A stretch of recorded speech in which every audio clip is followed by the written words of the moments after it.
A lenda das Amazonas. Não é segredo para ninguém que a maior parte da região norte abrange a floresta amazônica, mas algo que nem todo mundo sabe é a lenda por trás desse nome. Em 1542, os espanhóis navegavam pelo rio que viriam a batizar como Amazonas, em busca de especiarias e mapeamento da região. Ao longo do caminho, entraram em contato com várias aldeias indígenas, entrando em confronto com algumas delas. Uma especial foi a que mais aterrorizou os europeus, que consistia em um grupo de mulheres que às margens do rio lançavam uma chuva de flechas e mataram muitos espanhóis. Segundo o padre Gaspar de Carvajal, que escreveu sobre toda a viagem, a chuva de flechas chegou a cobrir o casco de uma embarcação, a deixando parecida com um porco-espinho. Ele nomeou aquela tribo como Amazonas, já que um grupo de mulheres guerreiras lembravam as Amazonas da mitologia grega. Alguns indígenas escravizados explicaram que elas eram as guerreiras conhecidas como Icamiabas, que viviam numa aldeia no interior da floresta habitada unicamente por mulheres. Sempre que nascia um homem nessa aldeia, ele era morto, e quando nascia uma mulher, ela era criada para ser uma guerreira. As Icamiabas teriam dominado as principais rotas por onde passavam as tribos da época, sendo um grupo bem temido e cruel. A lenda das Amazonas serviu como inspiração para o batismo da região como o País das Amazonas, sendo posteriormente alterado para Amazônia. Não se sabe se essa tribo existe ou existiu em algum momento da história, já que a lenda da tribo das mulheres guerreiras não é contada por nenhum povo conhecido, além de nenhum outro encontro com europeus ter sido registrado. Outras expedições chegaram a ser feitas nos anos seguintes, mas nunca conseguiram encontrar a tribo das Icamiabas. Mesmo assim, existindo ou não, elas serviram como inspiração para a nomeação da maior floresta tropical do mundo e um dos maiores orgulhos do Brasil. Revolução Acreana. Sim, o Acre não só existe, como também já foi um país no passado distante. A região que hoje conhecemos como Acre era parte da Bolívia até o final do século XIX, sendo uma região pouco explorada e isolada.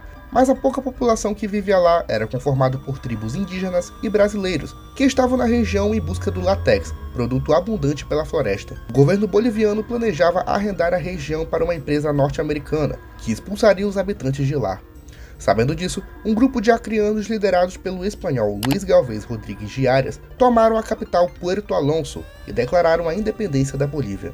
O Acre enviou uma petição ao governo do Brasil para que fizesse parte do país, mas o presidente da época se recusou em anexar a região. Sendo assim, em 1899 é declarada a República do Acre, com capital na cidade do Acre, e com Galvez como primeiro presidente. O plano era criar uma nação bem à frente de seu tempo, que respeitasse a natureza e os direitos individuais. Galvez abriu um corpo de bombeiros, abriu escolas, hospitais e até proibiu o casamento com menores de 15 anos, que era uma prática bem comum na região. No entanto, as reivindicações do governo boliviano eram fortes, e com o apoio americano e brasileiro, uma verdadeira guerra se deu entre 1899 e 1903, onde em 3 ocasiões a República do Acre foi invadida e proclamada por diferentes líderes. Apenas em 1903, o governo do Brasil interviu na situação, e sob mediação do Barão do Rio Branco, o Acre foi comprado da Bolívia por 2 milhões de libras esterlinas. Desde então, é uma região tipicamente brasileira e praticamente o único estado a ter lutado para ser do Brasil. Tribos isoladas. Sendo a maior floresta tropical do mundo, muitas vezes apelidada de Inferno Verde, a Amazônia possui milhares de grupos indígenas que tiveram pouco ou nenhum contato com o homem branco, mantendo sua língua, cultura e costumes praticamente intactos. Eles são avistados por helicópteros e aviões todos os anos, e muitos deles rejeitam qualquer contato com a nossa civilização. A FUNAI afirma que esses povos têm o direito de serem isolados, sendo até preferível que não tenham nenhum contato com o homem branco, já que isso facilitaria a disseminação de doenças a qual eles não possuem imunidade. Por outro lado, as tribos são muitas vezes atacadas por grileiros, fazendeiros e narcotraficantes, que promovem verdadeiros massacres a populações que nunca foram documentadas. Um exemplo disso é o índio Tanaru, mais conhecido como Índio do Buraco. Ele foi o último remanescente de sua tribo, que possivelmente foi massacrada na década de 80, com ele rejeitando qualquer contato com o mundo exterior por toda a sua vida. Algumas fotos dele chegaram a ser tiradas, e ele recebeu o apelido de Índio do Buraco, devido aos buracos que ele mesmo cavava em cabanas que ele construía. Acredita-se que essa prática fazia parte de sua religião. Infelizmente, ele foi encontrado morto em 2022, tornando-se um símbolo da resistência indígena, embora sua etnia e idioma nunca tenham sido descobertos. Por toda a região amazônica brasileira e de outros países, muitos grupos humanos vivem de forma isolada, com alguns deles sequer sabendo que são brasileiros ou da existência da civilização ocidental. Mas como já foi dito, é preferível que eles vivam do seu modo de vida tradicional, já que assim sua cultura será preservada.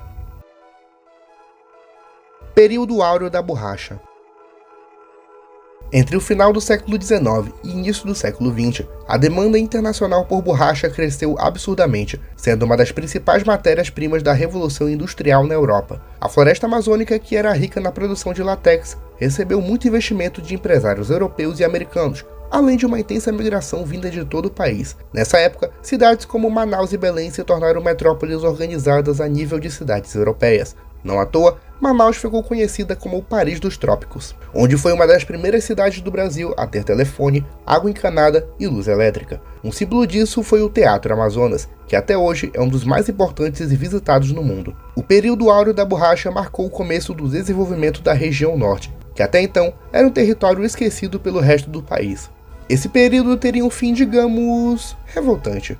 Um empresário britânico chamado Henry Wickham roubou cerca de 7.000 sementes de seringueira e levou para a Malásia, que na época era uma colônia do Império Britânico. Foi iniciado o processo de exploração do látex, que poucos anos depois desbancou o Brasil.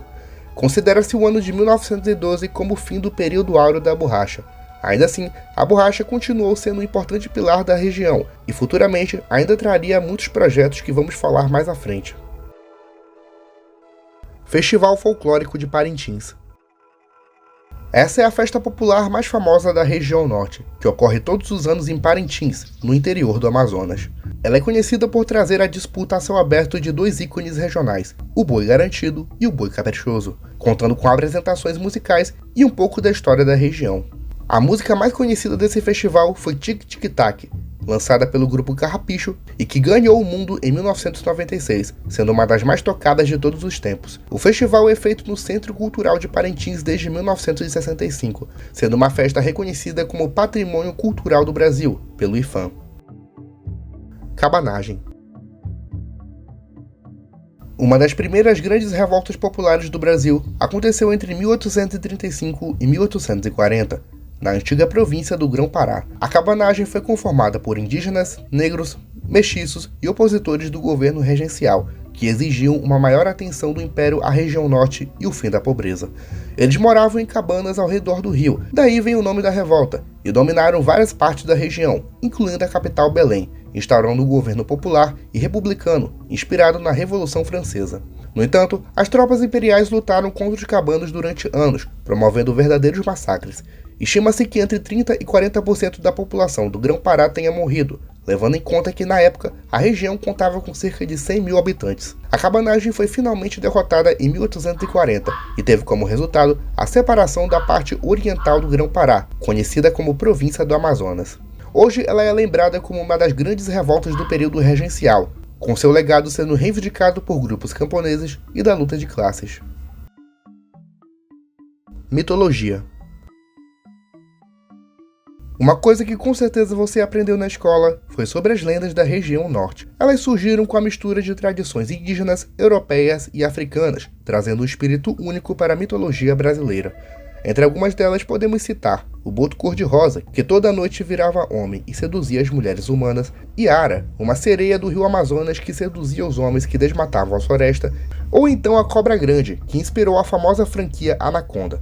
Porém, a região norte guarda uma série de lendas de origem indígena, que tentam explicar a razão das frutas e fenômenos naturais, como por exemplo a lenda do Guaraná, do açaí e o Mapinguari, que é uma criatura horrenda que vaga pelo interior da floresta. Eu poderia passar horas falando sobre as lendas amazônicas, que aliás merecem um vídeo próprio, mas para não se alargar muito por aqui, vamos para o próximo tópico. A Juricaba. Um herói esquecido pela história moderna foi o cacique Ajuricaba, líder da tribo dos Manaós. A tribo se localizava onde hoje é a moderna Manaus, sendo o nome da cidade derivado da tribo, que do idioma arawak significa Mãe de Deus. Ajuricaba liderou uma série de tribos contra a colonização portuguesa, após ver seu pai assassinado por autoridades lusitanas. Sob seu comando, assentamentos portugueses e aldeias aliadas foram massacradas, demonstrando a resistência indígena da Amazônia. Essa foi a chamada Guerra dos Manaós. No entanto, a principal aldeia foi atacada e incendiada, com a família de Ajuricaba sendo executada e levada para Belém para ser escravizada. Porém, no meio do trajeto, um grupo de prisioneiros indígenas se rebelou e, no processo, o cacique se lançou no mar, onde morreu afogado. Esse era um símbolo de que era preferível morrer do que se tornar escravo. Segundo a tradição indígena, o local onde ele se jogou é onde está o encontro das águas, onde o Rio Negro e o Rio Amazonas se encontram. A figura do cacique é hoje reivindicada por grupos de direitos indígenas, sendo ele um ícone cultural e histórico do Amazonas, apesar de ser um pouco esquecido pela historiografia geral.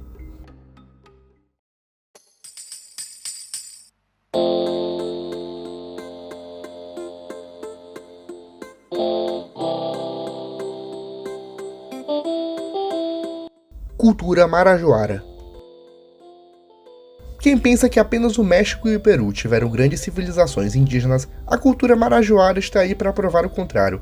Eles se desenvolveram ao longo da ilha do Marajó, localizada no estado do Pará, e que possui 48 mil km², sendo a maior ilha fluvio-costeira do mundo. Só para se ter uma ideia, ela é maior que muitos países como Suíça e Bélgica. Os marajoaras surgiram possivelmente em 1500 a.C., divididos-se em 5 fases e durando até o século XV. Eles são famosos devido à sua cultura, principalmente os objetos de cerâmica que representam figuras humanas e animalescas, podendo ter sido parte da religião local. Além disso, é provável que eles constituíssem uma sociedade complexa, com classes sociais, política organizada, força militar e habilidades de navegação pelo rio. Não se sabe exatamente quando nem por que os marajoaras desapareceram, mas estima-se que por volta de 1400 eles tenham sido dizimados por algum povo que não deixou uma cultura tão rica. Mesmo assim, os objetos de cerâmica como vasos, urnas funerárias e estátuas humanas são um rico legado desse povo, que até hoje é estudado não só pela arqueologia brasileira, mas mundial. Massacre do Carajás. Um dos episódios mais violentos da história do Pará e que mudou a trajetória na luta pela terra no Brasil foi o chamado Massacre de Eldorado de Carajás. Em abril de 1996, um grupo de 1.500 integrantes do MST partiu em uma marcha de Curionópolis até Belém, reivindicando a posse de uma fazenda improdutiva na região. No dia 17, enquanto passavam pelo município de Eldorado do Carajás, o grupo foi cercado por uma guarnição de 155 policiais armados. Eles abriram fogo contra os manifestantes, na qual incluíam idosos e crianças pequenas. No confronto, 21 camponeses morreram e 79 ficaram feridos, numa ação televisionada pela TV local. As imagens rodaram o mundo e puseram em debate a questão da reforma agrária do Brasil. A repercussão e comoção ajudou na criação do Ministério de Desenvolvimento Agrário e na criação de novos assentamentos por todo o Brasil. O 17 de abril também se tornou o Dia Nacional pela Luta pela Reforma Agrária no Brasil. Apesar de tudo, a impunidade chega até hoje, já que apenas 2 comandantes foram condenados, mas seguem em liberdade. O restante dos 153 policiais jamais foram julgados, e alguns já até faleceram. Desde então, o dia é lembrado por grupos de esquerda, e é um dos principais símbolos na luta de terra no Brasil. Expedição Roosevelt-Rondon. Pode parecer coisa de filme, mas um presidente norte-americano já esteve no Brasil e quase morreu numa expedição pela floresta amazônica.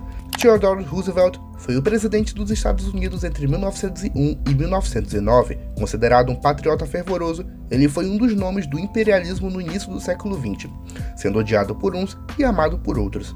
Ele esteve à frente de uma expedição pelo interior do Brasil, perto da fronteira com a Bolívia, na atual Rondônia.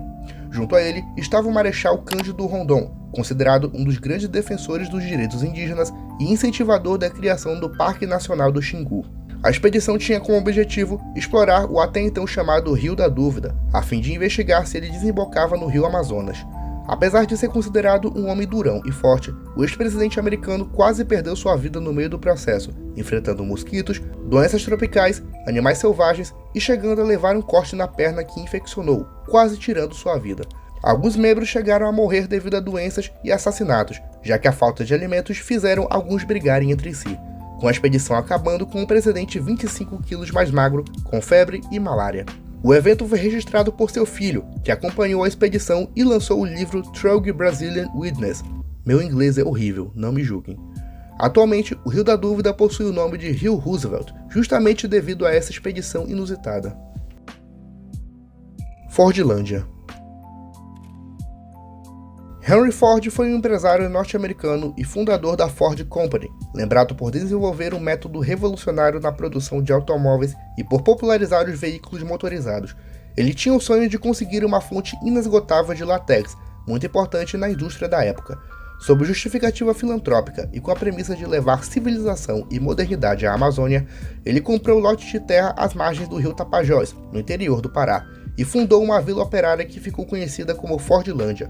A vila era um projeto de Ford em parceria com o governo do Pará, que visaria a prosperidade econômica da região e o desenvolvimento industrial do Brasil, que na época só estava começando. Os operários não só viveriam em Fordlândia, mas teriam que desenvolver novos hábitos, assim como acontecia nas vilas operárias pelos Estados Unidos. Eles teriam que se acostumar com a religião, ter boas relações familiares, serem cristãos e valorizarem o trabalho e prosperidade.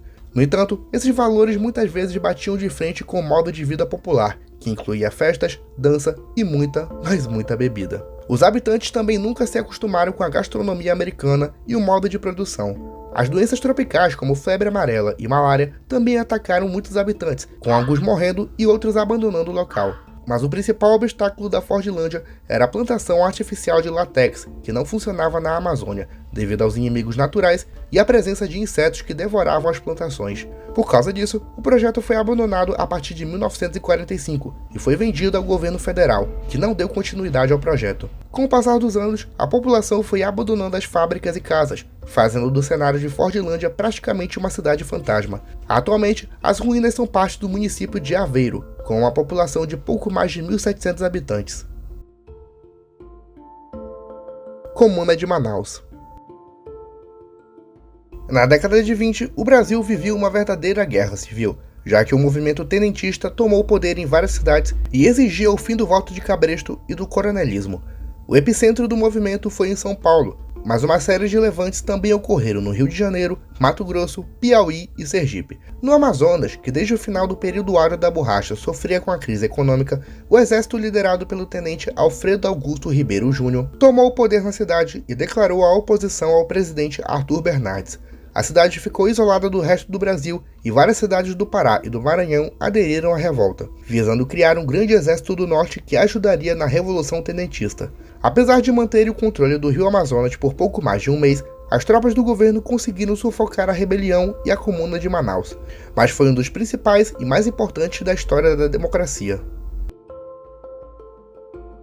Guerrilha do Araguaia.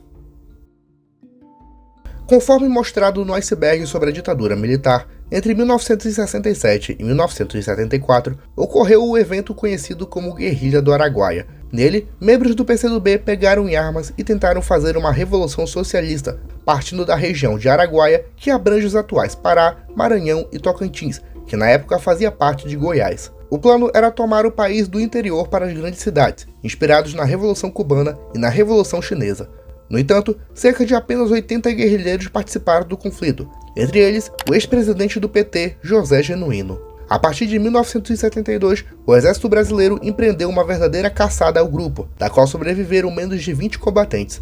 Alguns outros membros intelectuais foram presos, torturados ou executados durante a Operação Bandeirante, sendo hoje considerados desaparecidos políticos. A história da Guerrilha do Araguaia permaneceu desconhecida na época, já que a censura impedia sua divulgação a fim de evitar tumultos e possíveis apoios. Apenas na época da redemocratização, as notícias foram divulgadas, tornando-se dos episódios mais marcantes na luta armada contra a ditadura.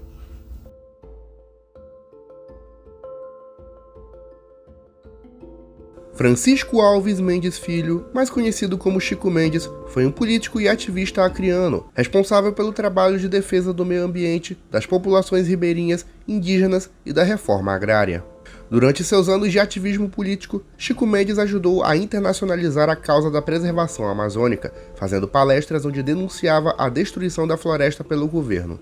Em 1987, ele chegou a ser agraciado com o prêmio Global 500, um dos prêmios mais importantes do ativismo internacional pela ONU. No entanto, seus anos de denúncia cobrariam um alto preço. Em 22 de dezembro de 1988, Chico Mendes foi assassinado a tiros em sua casa por 2 filhos de fazendeiros locais. Sua morte causou choque e indignação no Brasil e no mundo, com ele deixando um legado de resistência. Hoje, muitos institutos, espaços, museus e parques possuem seu nome e reforçam a preservação da Amazônia e a defesa de seu povo.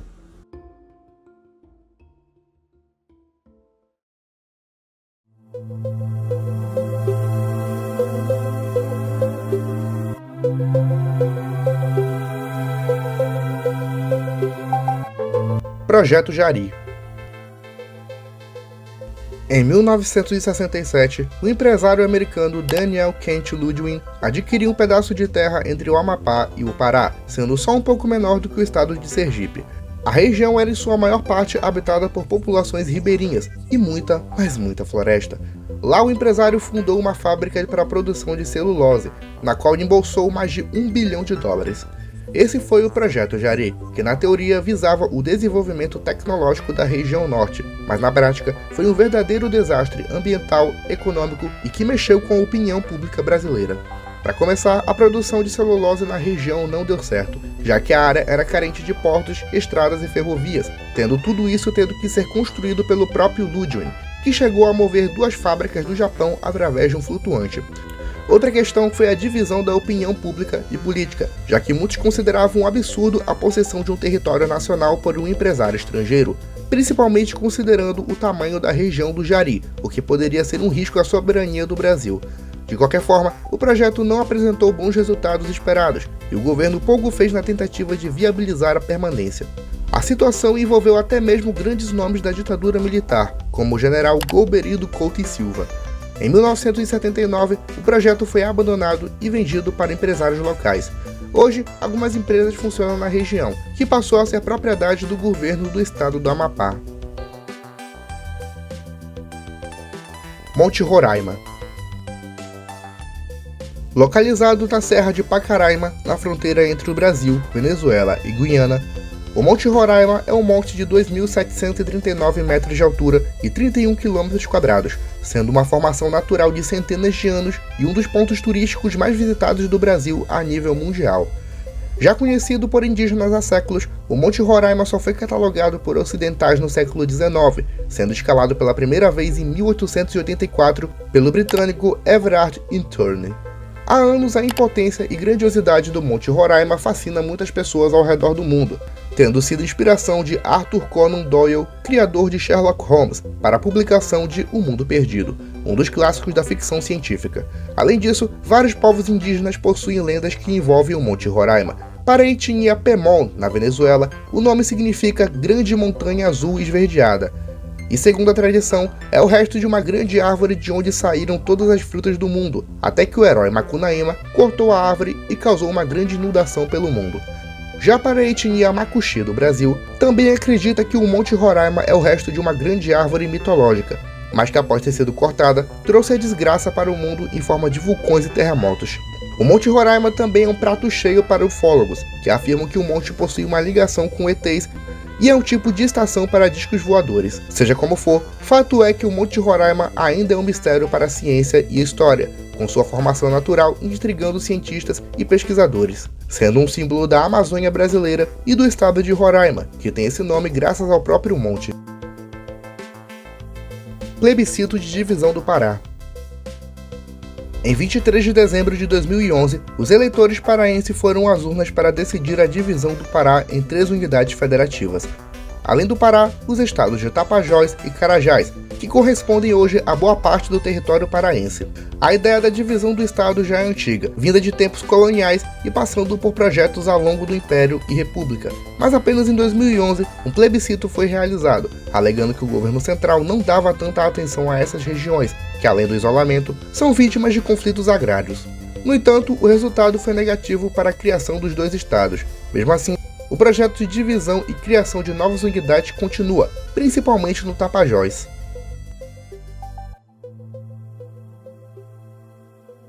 República de Cunani.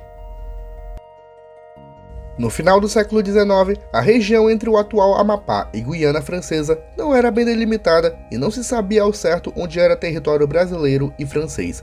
A França reivindicava a região entre o rio Oiapoque e Araguari, onde havia uma vila chamada Cunani.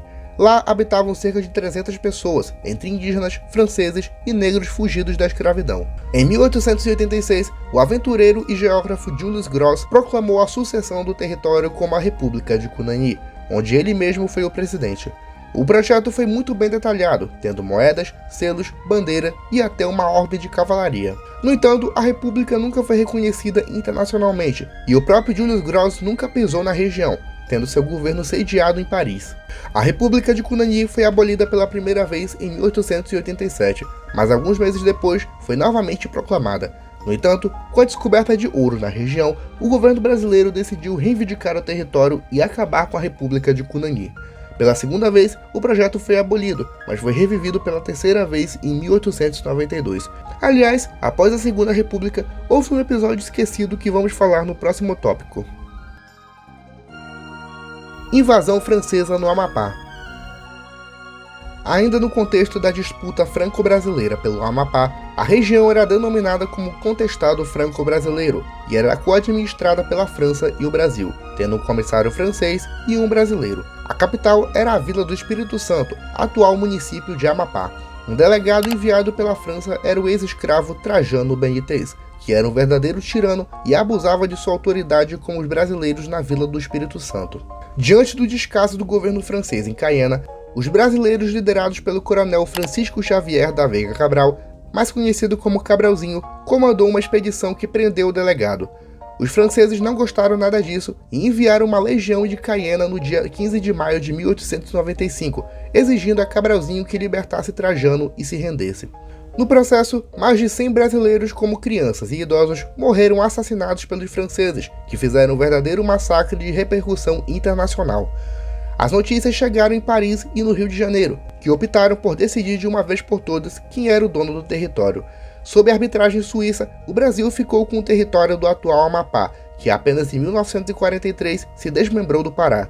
O comandante da expedição brasileira, apelidado de Cabralzinho, é considerado um herói no estado do Amapá, tendo diversas estátuas e bustos em sua homenagem.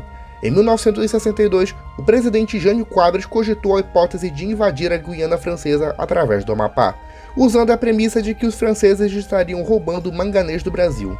A invasão, que nunca chegou a acontecer, foi apelidada de Operação Cabralzinho, que eu já cheguei a falar em um vídeo aqui do canal. A morte de Olavo Pires. Na noite do dia 16 de outubro de 1990, o senador e candidato ao governo de Rondônia, Olavo Pires, foi assassinado a tiros de metralhadora enquanto chegava num comício. O senador havia liderado o primeiro turno e sua vitória no segundo turno era quase certa, gozando de amplo apoio popular. A morte de Olavo Pires chocou o Estado e o Brasil, sendo aberta uma investigação que apenas em 2006 prendeu um suspeito do assassinato. No entanto, as motivações até hoje não são muito claras, com a investigação tendo sido desviada várias vezes. Alguns afirmam que o senador foi morto por envolvimento com o narcotráfico, enquanto outros afirmam que foram rivalidades políticas de seu estado. Até hoje, o caso não possui uma resposta, e familiares e amigos seguem exigindo justiça. Cidades perdidas.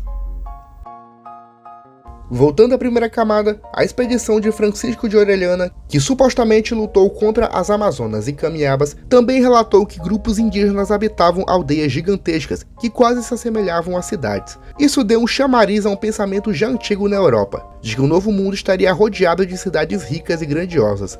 A mais famosa delas foi Eldorado, que foi buscada por espanhóis no século XVI e que estaria localizada entre a América Central e a Amazônia.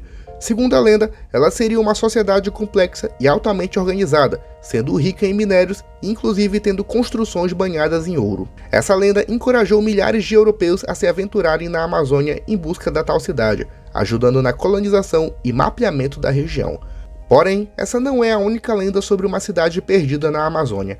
Outra bem conhecida é Acacor, popularizada em As Crônicas de Acacó, escrita a partir de relatos de Tatum Canara, que teria vivido numa sociedade altamente organizada e secreta no interior da Amazônia. Outro exemplo mais recente é a famosa Ratanabá, que seria uma civilização que floresceu na região há milhões de anos e que teria ligações com extraterrestres. Sim, essa última é meio viajada, mas continuando.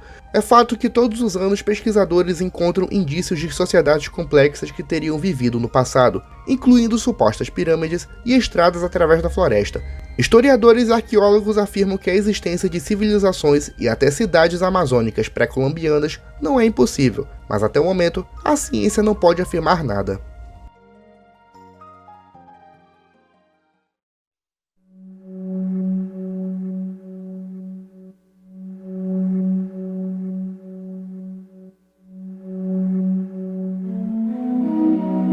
Crise migratória na Venezuela.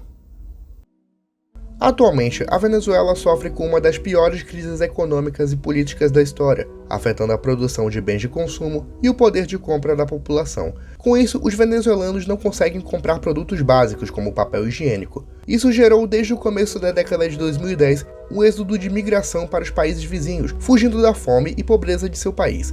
Estima-se que mais de 1 milhão de venezuelanos tenham imigrado, em especial para o Brasil, através do estado de Roraima. Desde 2015, mais de 70 mil venezuelanos se mudaram do estado, aumentando a população e acelerando os serviços básicos como saúde, educação e segurança. Só para se ter uma ideia, Pacaraima, uma cidade que faz fronteira com a Venezuela, subiu de 12 mil para 50 mil habitantes em apenas 3 anos, significando um aumento de 50%. Apesar dos imigrantes estarem buscando uma melhor oportunidade de vida e trabalho, casos de xenofobia já foram registrados, principalmente após o envolvimento de alguns venezuelanos no crime organizado do Brasil. Além disso, a diferença cultural e linguística também afeta em melhores oportunidades de emprego, gerando mais pobreza e fome. Muitas outras cidades do norte também receberam venezuelanos, como Manaus e Belém, mas Roraima é o epicentro do caso. Essa é uma das crises migratórias mais impactantes da atualidade, junto com a crise de refugiados da Síria. Com certeza, ela estará nos livros de história do Brasil e do mundo no futuro.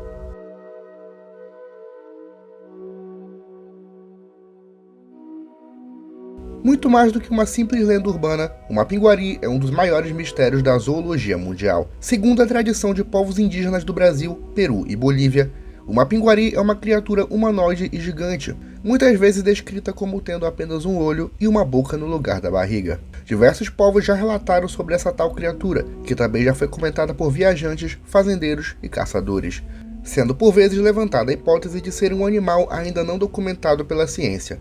A teoria mais aceita sobre a criatura é que ela tenha sido a última espécie de preguiças gigantes que viveram no interior da Amazônia e foram extintas em algum momento da história, ou ainda permanecem vivas até hoje. Seja como for, esse é um dos maiores mistérios da Amazônia, da ciência e da história do Brasil. Operação Traíra.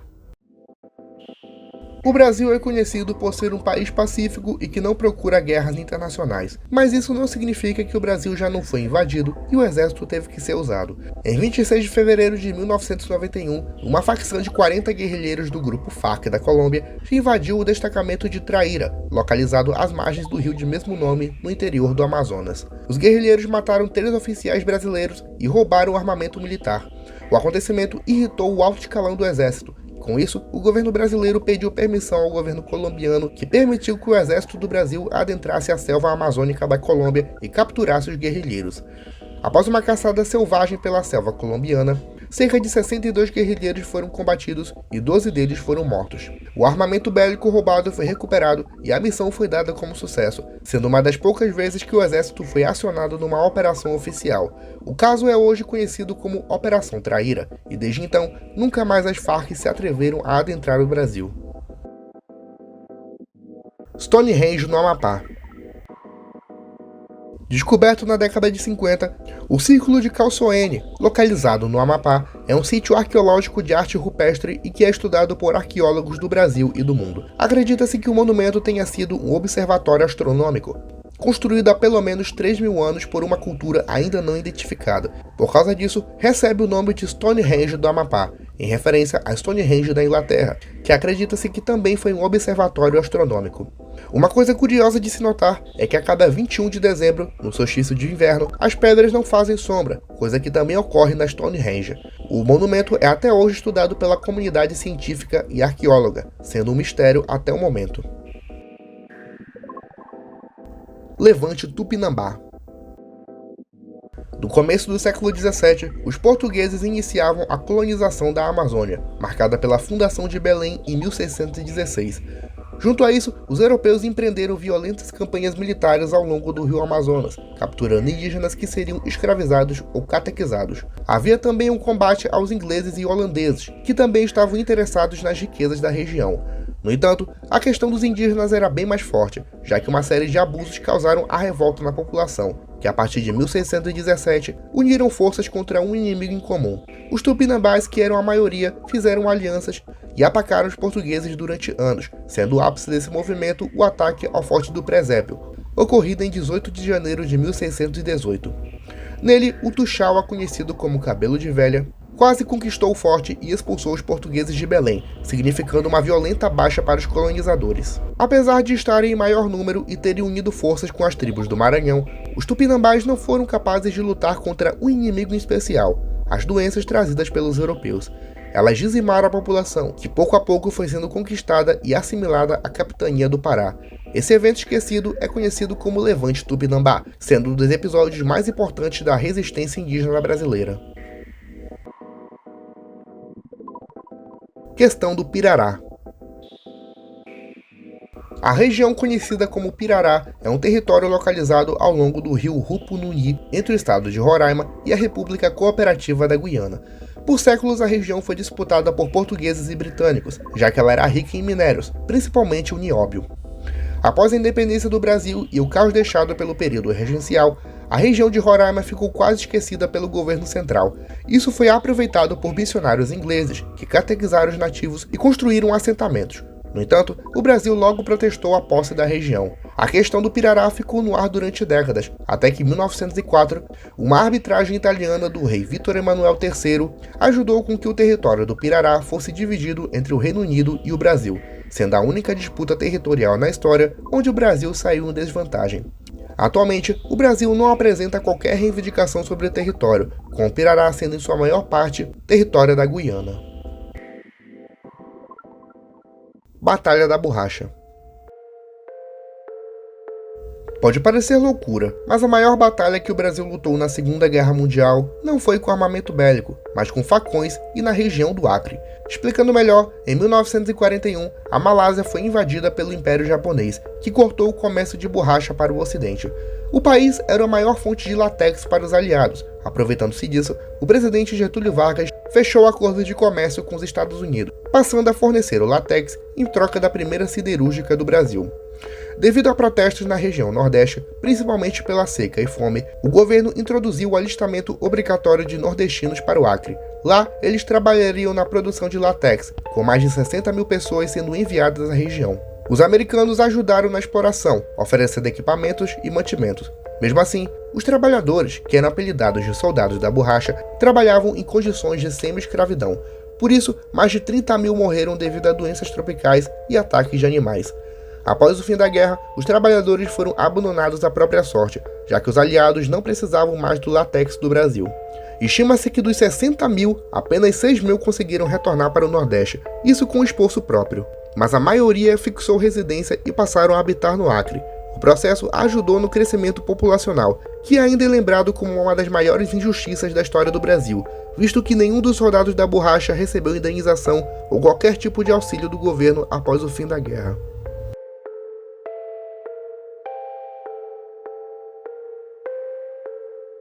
Uma das lendas mais assustadoras do Pará é a da Matinta Pereira. Segundo a tradição, é uma bruxa que à noite se transforma em um pássaro e pousa no telhado da sua casa.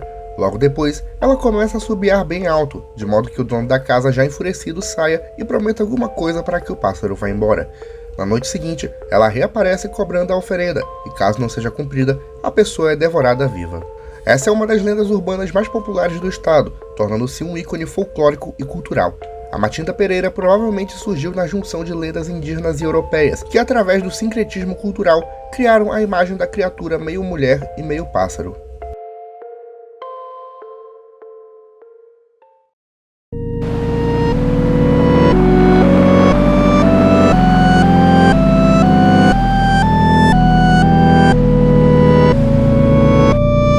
Operação Prato. Um dos casos mais estranhos e misteriosos da ufologia mundial foi a Operação Prato, ocorrida entre outubro e dezembro de 1977 no Pará. Na época, as populações de várias cidades na divisa com o Maranhão relatavam corpos luminosos no céu, identificados como OVNIs. Os corpos atingiam a população, principalmente em Colares, no Pará, onde o fenômeno ficou conhecido como chupa-chupa, já que os moradores tinham seu sangue sugado pela luz que penetrava seus corpos. A Força Aérea Brasileira, o Centro de Informações de Segurança e Aeronáutica e o extinto Serviço Nacional de Inteligência trabalharam em patrulhas pela região, onde alguns relatos chegaram a falar de possíveis contatos com extraterrestres, tanto de habitantes quanto de militares. Estranhamente, a operação foi encerrada abruptamente em dezembro de 1977, mas outras operações menores ocorreram nos anos seguintes. Não apenas em Colares, mas moradores de vários municípios vizinhos relataram a mesma coisa, sendo o fenômeno atribuído a alguma atividade paranormal.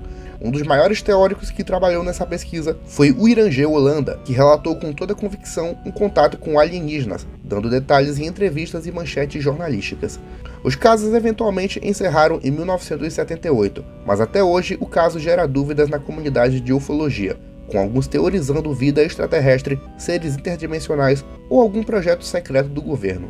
Esse último é sustentado desde 1997, o ano que o Irangê Holanda foi encontrado morto após supostamente tirar sua vida. Supostamente, já que a posição em que ele foi encontrado não aparentava ter sido o caso, com alguns cogitando um possível assassinato. Caso Programa Livre.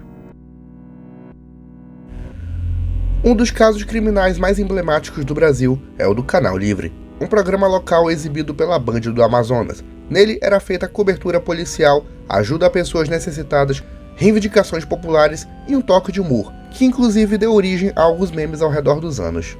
O programa era apresentado pelo ex-policial Wallace Souza, que ganhou tanta popularidade que chegou a ser eleito deputado estadual, sendo o mais votado da história do Amazonas até então.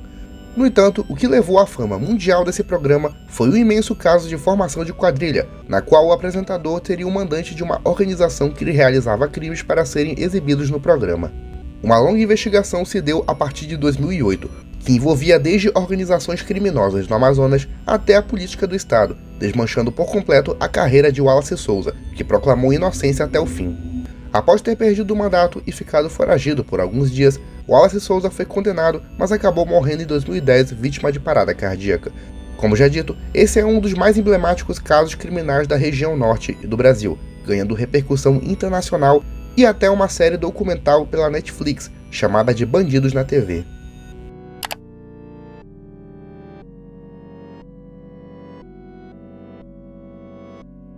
Genocídio indígena da ditadura.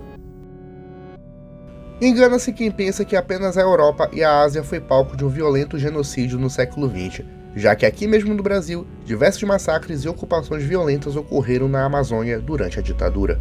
Invasões a territórios nativos por grileiros, mineradores e empresas públicas sempre existiram, mas após o golpe militar de 1964, elas se intensificaram devido aos projetos na região amazônica. A construção de estradas, a ampliação de cidades e empresas adentraram o território indígena, onde estavam populações com pouco ou nenhum contato com o homem branco.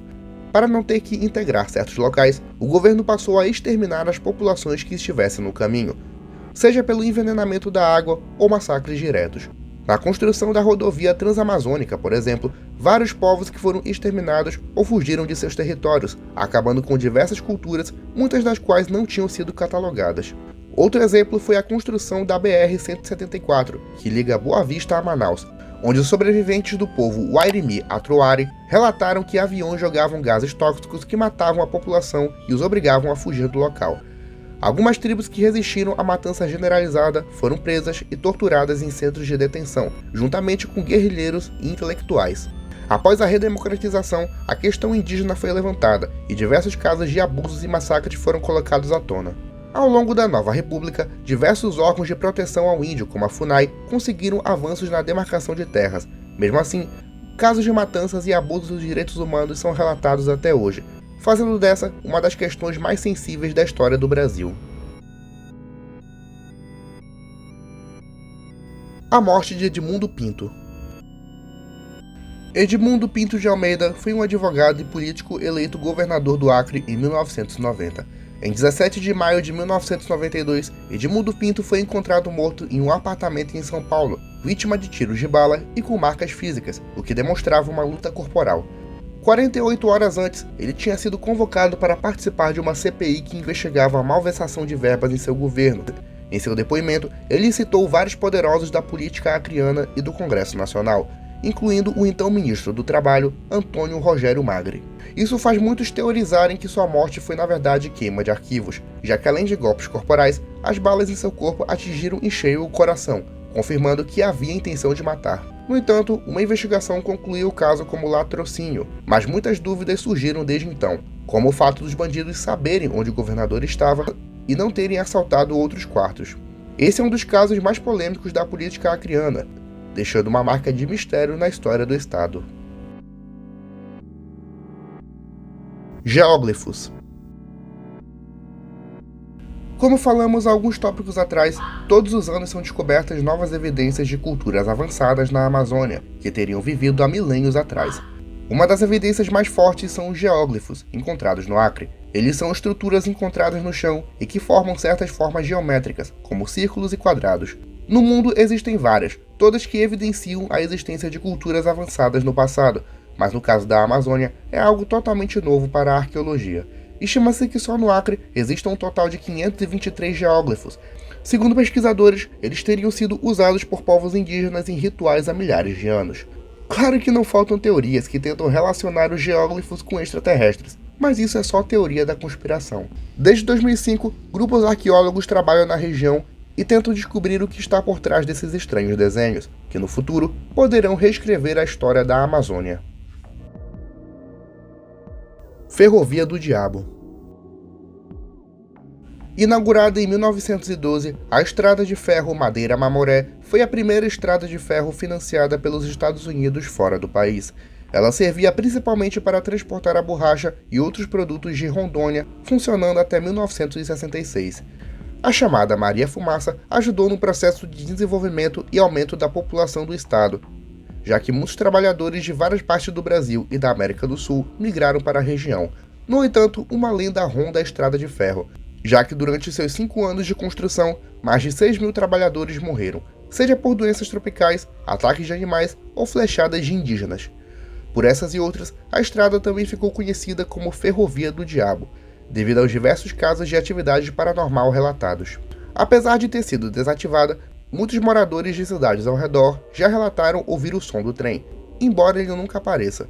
Lendas e relatos existem aos montes, um verdadeiro mistério e um local perfeito para a ambientação de um filme de terror. Atualmente, algumas estradas ainda são usadas, mas a maior parte da Ferrovia do Diabo se encontra desativada e abandonada. Naixistas na Amazônia. Entre 1935 e 1937, um grupo enviado pelo Bigode da Alemanha chegou na Amazônia, mais especificamente no Amapá, que na época fazia parte do Pará. Lá, membros do partido naixista entraram em contato com tribos indígenas, estudando a flora, a fauna e a região e catalogando as condições de vida, que a mando do Führer estaria planejando o estabelecimento de uma colônia alemã na América do Sul. O motivo seria a iminência da Segunda Guerra Mundial, já que na época a Europa já vivia uma certa tensão de guerra. Além disso, uma colônia alemã perto da Guiana Francesa seria útil para capturar a colônia da França. Conta-se que o Führer também tinha planos ambiciosos para a Amazônia, interessado nos recursos naturais e na posição estratégica na América do Sul. Um dos maiores símbolos dessa expedição é uma cruz com o emblema do partido naixista e o nome de Joseph Grinder, acompanhado por 2 indígenas. Em 1937, o governo brasileiro baniu os alemães, já que temia a influência estrangeira na região. Isso é uma coisa bem curiosa, já que demonstra que o Bigode era megalomaníaco, a ponto de estar interessado em locais para a dominação global. Não sei para vocês, mas para mim, saber que a Amazônia esteve nesses planos é algo assustador e que dá asas à imaginação.